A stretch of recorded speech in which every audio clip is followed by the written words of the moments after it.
ஜெஃப்னாக்லரி சொந்தங்களுக்கு இனிய காலை வணக்கம். இலங்கையில் நாளாந்தம் வெளியாகும் பத்திரிகைகளின் முக்கிய செய்திகளை பற்றி பேப்பர் நிகழ்ச்சியோடாக பார்த்து வருகின்றோம். அந்த வகையில் 11ஆம் தேதி செப்டம்பர் மாதம் 2024ஆம் ஆண்டு வெளியான பத்திரிகைகளின் முக்கிய செய்திகளை பற்றி பார்க்கலாம். முதலில் உதயன் பத்திரிகையில் அமைந்துள்ள முக்கிய செய்திகளாக, விருப்பு வாக்குகள் எண்ண வேண்டி வந்தால் அனைத்து இடங்களிலும் சமநேரத்தில் வாக்கெண்ணல், தெரிவத்தாட்சி உத்தியோகத்தர்களுக்கு அறிவுறுத்து. சகல வாக்கெண்ணு நிலையங்களிலும் ஒரே நேரத்தில் வாக்கு எண்ணிக்கை இடம்பெறுவதுடன் ஏதாவது வாக்கு நிலையத்தில் தாமதம் ஏற்படுகின்றது என்றால் உடனடியாக மேலதிக பணியாளர்களை நியமித்து வாக்கு எண்ணிக்கையை துரிதமாக்கவும் சரியாகவும் முடிக்க வேண்டும். இவ்வாறு தேர்தல்கள் ஆணைக்குழுவின் ஆணையாளர் தெரிவத்தாட்சி உத்தியோகத்தர்களுக்கு அறிவுறுத்தியுள்ளார். நாடு முழுவதிலும் உள்ள தெரிவத்தாட்சி உத்தியோகத்தர்கள் உதவி தெரிவத்தாட்சி உத்தியோகத்தர்களுடனான கூட்டம் நேற்று இடம்பெற்றது.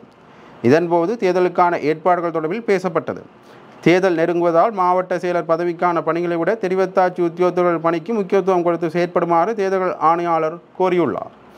அத்துடன் அரசியல் தரப்புகளால் ஏதாவது அழுத்தங்கள் பிரிவிக்கப்பட்டால் உடனடியாக தேர்தல்கள் ஆணைக்குழுவின் கவனத்துக்கு கொண்டு வருமாறும் கேட்டுக்கொண்டுள்ளார். மேலும் இம்முறை தேர்தலில் விருப்பு வாக்குகள் எண்ணப்பட வேண்டிய சூழல் ஏற்படலாம் என்பதால் முதல் சுற்று வாக்கு எண்ணிக்கை சகல வாக்கு நிலையங்களிலும் ஒரே நேரத்தில் நடந்து முடிய வேண்டும். ஏனெனில் முதல் சுற்று நிறைவடைந்தால் மாத்திரமே இரண்டாம் சுற்றுக்குரிய முதல் 2 வேட்பாளர்கள் யார் என்பது தெரியவரும். ஏதாவது ஒரு வாக்கு நிலையத்தின் முடிவு தாமதமானாலும் ஏனைய வாக்கு நிலையங்களும் காத்திருக்க வேண்டிய நிலைமை ஏற்படும் என்று அவர் குறிப்பிட்டுள்ளார் என்றவாறாக அந்த செய்தி தொடர்ந்து செல்கின்றது. முதற் பக்கத்தில் அமைந்துள்ள மற்றொரு முக்கிய செய்தியாக, எமது வெற்றியை தடுக்க முடியாது, அனுர ஆணித்தரம். ஜனாதிபதி தேர்தலில் தேசிய மக்கள் சக்தியால் வெற்றி பெற இயலும் என அனைவருக்கும் நம்பிக்கை இருக்கின்றது. தற்போது எமது எதிர்த்தரப்பினர் அவர்கள் ஒருபோதுமே எதிர்பார்த்திராத தலைவிதியை எதிர்நோக்கி இருக்கின்றார்கள். அவர்கள் தமக்கிடையில் மாத்திரம் அதிகாரத்தை கைமாற்றிக் கொள்வதை நீண்ட காலமாக செய்து வர முடியும் என நினைத்தார்கள். எனினும் எதிர்வரும் செப்டம்பர் 21ஆம் தேதி நிச்சயமாக அந்த மரபு ரீதியான அதிகார பரிமாற்றம் முற்றுப்பெறும். இவ்வாறு தேசிய மக்கள் சக்தியின் தலைவரும் ஜனாதிபதி வேட்பாளருமான அன்றகுமார் சென்னாயக்க தெரிவித்துள்ளார். தேசிய மக்கள் சக்தியின் இளைஞர் மாநாடு சுகதாச உள்ளக விளையாட்டரங்கில் அண்மையில் இடம்பெற்றது. அதில் பங்கேற்று உரையாற்றியிலேயே மேற்கண்டவாறு கூறினார். அவர் மேலும் தெரிவித்துள்ளதாவது, நாங்கள் ஒரே ஒரு விடயத்தை தான் கூற வேண்டியுள்ளது. அது எமது எதிரி எமக்கெதிராக என்னதான் செய்தாலும் எமது வெற்றியை நிறுத்திவிட முடியாது. அண்மையில் ரணில் விக்ரமசிங்கே எனது நண்பர் அனுர எனது கூட்டாளி என கூறிக்கொண்டாலும் எமது ஆட்சியின் கீழ் மத்திய வங்கி மோசடிக்கு எதிராக அவசியமான சட்ட நடவடிக்கைகளை எடுத்தே தீர்வோம்.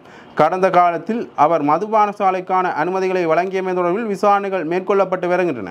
கூட்டாளி என கூறிக்கொண்டு எவ்வளவுதான் எங்கள் பின்னால் வந்தாலும் எல்ஆர்சியின் காணிகளை பகிர்ந்தளித்த விதம் பற்றி நாங்கள் கட்டாயமாக விசாரணைகளை மேற்கொள்வோம். அதே போலவே அவர் எமது நாட்டின் மோசடி பேர்வழிகளை பாதுகாக்க மேற்கொள்கின்ற முயற்சிகள் பற்றியும் நாங்கள் கட்டாயமாக விசாரணைகளை மேற்கொள்வோம் என்றார் என்றவாறாக அந்த செய்தி தொடர்ந்து செல்கின்றது. முதற் பக்கத்தில் அமைந்துள்ள மற்றொரு முக்கிய செய்தியாக, ஜனாதிபதி தேர்தல் தொடர்பான தமிழரசின் அறிக்கை ஞாயிறன்று. ஜனாதிபதி தேர்தல் அறிக்கைகளை ஆராய்ந்து எதிர்வரும் 15ஆம் தேதி ஞாயிற்றுக்கிழமை அறிக்கை வெளியிட உள்ளோம் என தமிழரசு கட்சியின் தலைவர் மாவை சேனாதிராஜா தெரிவித்துள்ளார். கட்சியின் தலைவர் மாவை சேனாதிராஜா தலைமையில் கட்சியின் பதில் பொதுச் செயலாளர் சத்தியலிங்கத்தின் வவுனியா இல்லத்தில் தமிழரசு கட்சியின் விசேட குழு கூட்டம் நேற்று இடம்பெற்றது. இதன் பின்னர் ஊடகங்களுக்கு கருத்து தெரிவித்த போதே அவர் இதனை குறிப்பிட்டுள்ளார். அவர் மேலும் தெரிவித்துள்ளதாவது, ஜனாதிபதி தேர்தல் தொடர்பில் ஏற்கனவே சில தீர்மானங்கள் எடுக்கப்பட்டுள்ளன. தேர்தல் அறிக்கை காரணமாக வேட்பாளர் சயித் பிரேமதாசவுக்கு ஆதரவு வழங்குவதாக கொள்கை அடிப்படையில் இணக்கம் ஏற்பட்டு அதில் எங்களுக்கும் அவருக்கும் இணக்கம் ஏற்படக்கூடிய விடயங்களை அடையாளப்படுத்தி எதிர்வரும் 14ஆம் தேதிக்கு முன் அல்லது 15ஆம் தேதி கூடி ஆராய்ந்து பொதுமக்களுக்காக அறிக்கையை வெளியிட உள்ளோம் என்றார். இதன்போது, நீங்கள் ஒரு கட்சியின் தலைவர் ஜனாதிபதி ரணில் விக்ரமசிங்கவுக்கு ஆதரவு தெரிவித்து கருத்து வெளியிட்டிருந்தீர்கள். ஆனால் கட்சி சஜித் பிரேமதாசவுக்கு ஆதரவு என அறிவித்துள்ளது. இது பொதுமக்களை குழப்பாதா என ஊடகவியலாளர் ஒருவர் கேள்வி எழுப்பிய போது, நாங்கள் மாறுபட்ட கருத்துக்களை கூறவில்லை.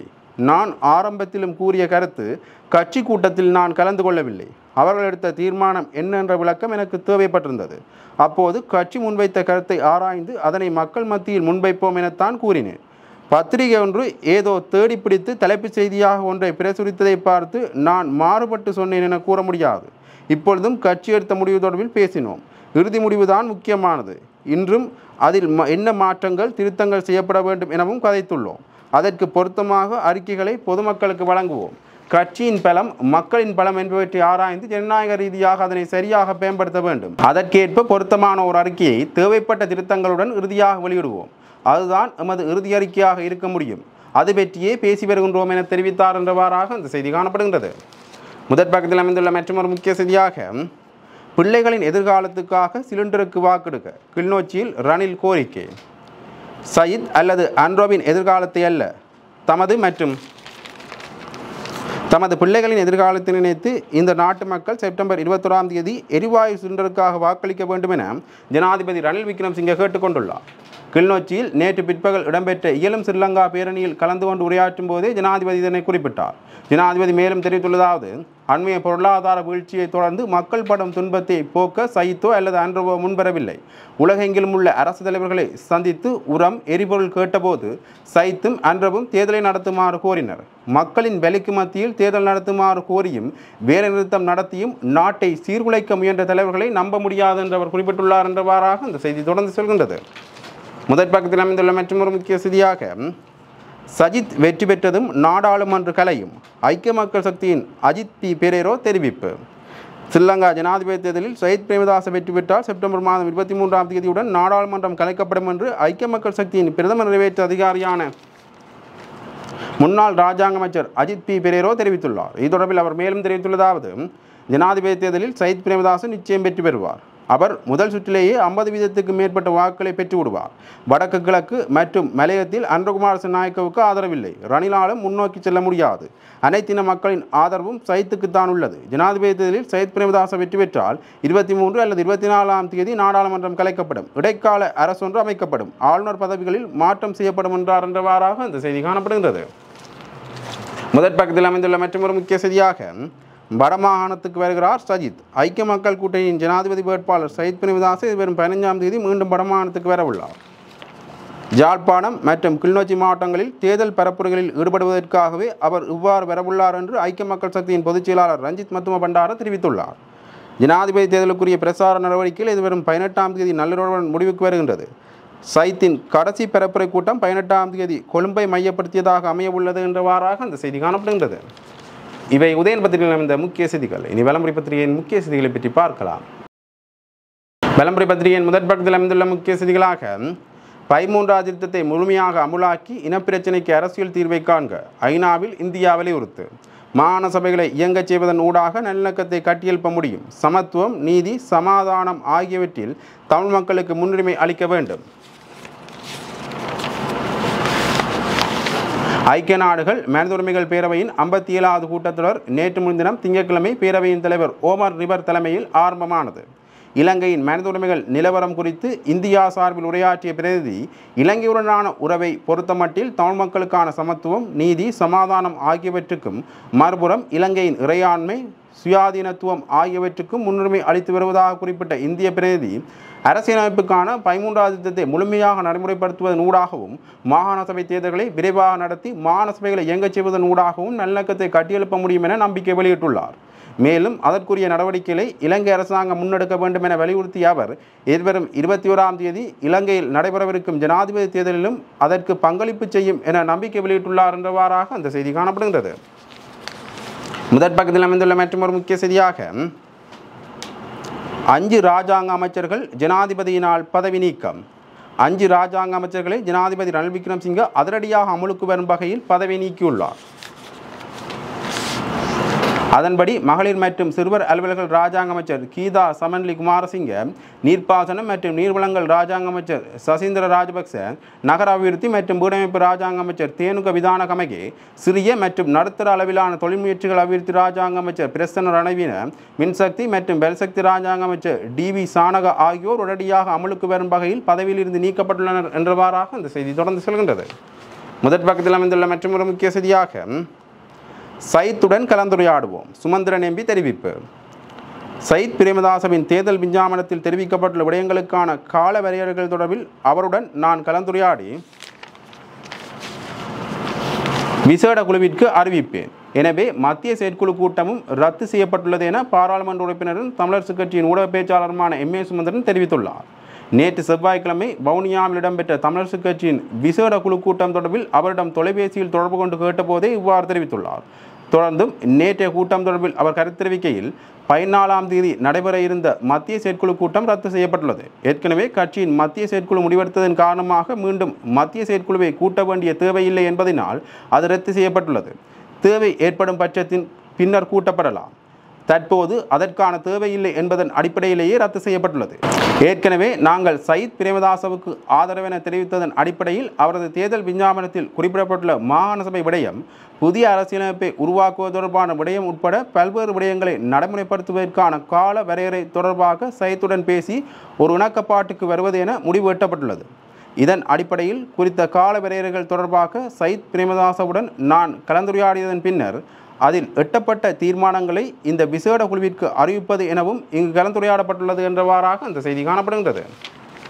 முதற் பக்கத்தில் அமைந்துள்ள மற்றொரு முக்கிய செய்தியாக, இன மத கருத்து சுதந்திரம் எமது ஆட்சியில் பேணப்படும், ஜனாதிபதி வேட்பாளர் அன்று தெரிவிப்பு. தேசிய மக்கள் சக்தியின் ஆட்சியில் நாட்டில் இன மத கருத்து சுதந்திரம் பேணப்படும் என அக்கட்சியின் ஜனாதிபதி வேட்பாளர் அன்ருகுமார் திசாநாயக்க வலியுறுத்தியுள்ளார். மாத்தளை நகரில் நேற்று இடம்பெற்ற தேசிய மக்கள் சக்தியின் வெற்றி பேரணியில் கலந்து கொண்டு உரையாற்றும் போதே அன்ருகுமார் திசாநாயக்க இவ்வாறு தெரிவித்துள்ளார். அவர் மேலும் தெரிவித்துள்ளதாவது, தேர்தல் தோல்விக்கு அஞ்சுபவர்கள் இன்று பிரச்சார மேடைகளில் மக்கள் மத்தியில் அச்சத்தினை ஏற்படுத்தி வருகின்றனர்.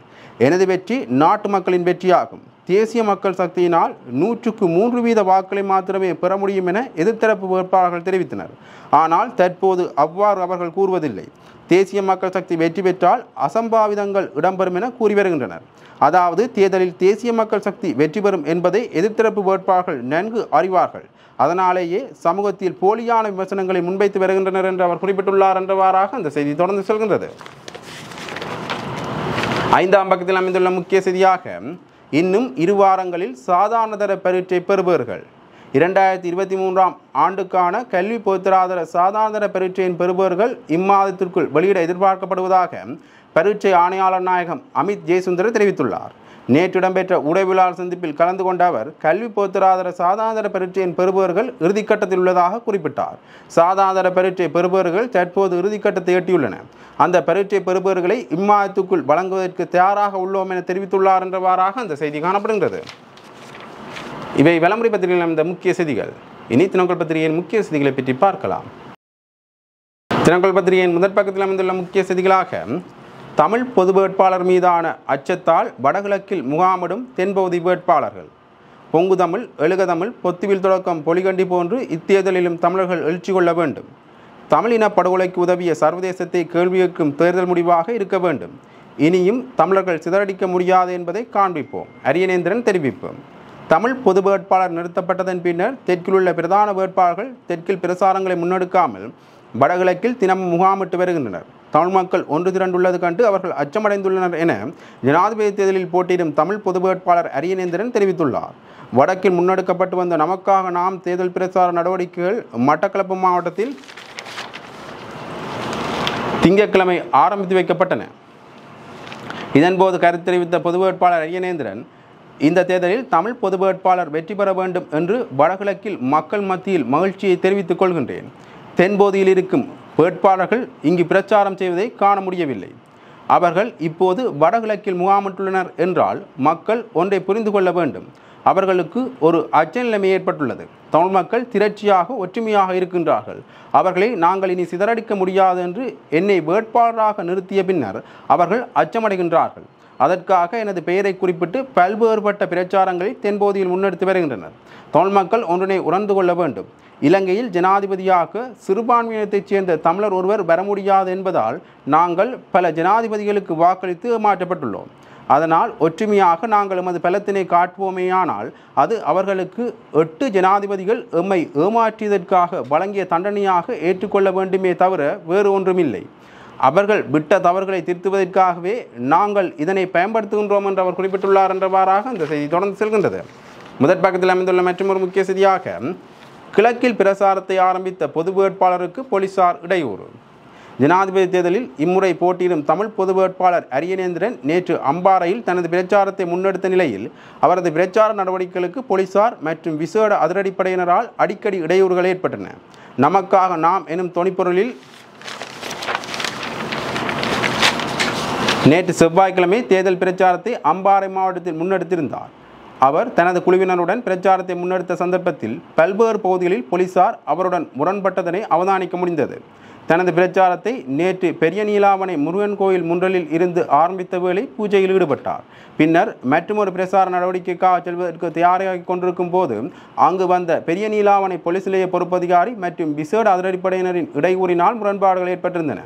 பின்னர் கல்முனை RKM சந்தி, கல்முனை தரவை பிள்ளையார் முன்றலில் உள்ளிட்ட காரைதீவு கண்ணையம்மன் கோயில் பகுதிகளிலும் தேர்தல் பிரச்சாரத்தின் போதும் இவ்வாறு போலீசார் மற்றும் விசேட அதிரடிப்படையினரின் அழுத்தங்கள் தொடர்ந்துள்ளதுடன் பாதுகாப்பு தரப்பினரால் தீவிரமாக கண்காணிப்பிற்கும் உள்ளானனர் என்றவாறாக அந்த செய்தி காணப்படுகின்றது. முதற் பக்கத்தில் அமைந்துள்ள மற்றொரு முக்கிய செய்தியாக, அனுரவை உடன் கைது செய்யவும் CID-யிடம் முறைப்பாடு. தேசிய மக்கள் சக்தியின் தலைவர் அனுரகுமார் திசாநாயக்கவை உடனடியாக கைது செய்யுமாறு கோரி சிவில் அமைப்பு ஒன்று குற்றப்புலனாய்வு திணைக்களத்தில் முறைப்பாடு செய்துள்ளதாக தெரிவிக்கப்படுகின்றது. 2007ஆம் ஆண்டு முதல் தகவல்களை மறைத்து அரச சொத்துக்களை தவறாக பயன்படுத்துவதாக குற்றம் சுமத்தி இந்த முறைப்பாடு பதிவு செய்யப்பட்டுள்ளது. இதன்படி அனுரகுமார் திசாநாயக்கவை சட்டத்தின் முன் நிறுத்துமாறு கோரி அந்த அமைப்பின் சார்பில் தன்சன தந்திரிகை உள்ளிட்டோரால் இந்த முறைப்பாடு சமர்ப்பிக்கப்பட்டுள்ளது என்றவாறாக அந்த செய்தி தொடர்ந்து செல்கின்றது. முதற் பக்கத்தில் அமைந்துள்ள மற்றொரு முக்கிய செய்தியாக, தேர்தலின் பின் நாட்டிலிருந்து 80 MPக்கள் வெளியேறுவர். ஜனாதிபதி ரணில் விக்ரமசிங்கவின் உண்மையான முகம் அறிந்த பல அமைச்சர்கள் தற்போது அவரிடமிருந்து விலகிச் சென்றுள்ளதாகவும், ஜனாதிபதியின் தோல்வியை அறிந்தே தேர்தலின் பின்னர் நாட்டை விட்டு வெளியேறுவதற்கு அமைச்சர்கள் உள்ளிட்ட 80 பாராளுமன்ற உறுப்பினர்கள் தயாராகி உள்ளதாகவும் ஐக்கிய மக்கள் சக்தியின் பாராளுமன்ற உறுப்பினர் முஜிபுர் ரஹ்மான் தெரிவித்துள்ளார். ஐக்கிய மக்கள் கூட்டணி அலுவலகத்தில் இடம்பெற்ற ஊடக சந்திப்பிலேயே இவ்வாறு தெரிவித்த அவர், தேர்தல் கூட்டங்களில் உரையாற்றுவதற்கு பேச்சாளர்கள் இல்லாத காரணத்தினால் ஜனாதிபதியின் சுமார் 20 முக்கிய கூட்டங்கள் ரத்து செய்யப்பட்டுள்ளதாக தெரியவந்துள்ளதாகவும் குறிப்பிட்டுள்ளார். அவர் மேலும் தெரிவிக்கையில், தற்போது ஆரம்பத்திலிருந்து இருக்கும் அமைச்சர்களில் ரணில் விக்ரமசிங்கவின் பிரசார மேடைகளில் இருக்கின்றனர். ஊடக பேச்சாளர்கள் போன்று செயற்பட்டவர்களும் இல்லை. அவர்கள் அனைவருக்கும் ரணில் விக்ரமசிங்கவின் உண்மையான முகம் தெரியவந்துள்ளது என்று அவர் குறிப்பிட்டுள்ளார் என்றவாறாக அந்த செய்தி தொடர்ந்து செல்கின்றது. இவை தினக்கோள் பத்திரிகையில் இந்த முக்கிய செய்திகள். இன்று வெளியான பத்திரிகைகளின் முக்கிய செய்திகளை பற்றி பார்த்தோம். தொடர்ந்தும் பத்திரிகை செய்திகளை அறிந்து கொள்ள பேப்பர் டைம் நிகழ்ச்சியுடன் இணைந்திருங்கள். நன்றி, வணக்கம்.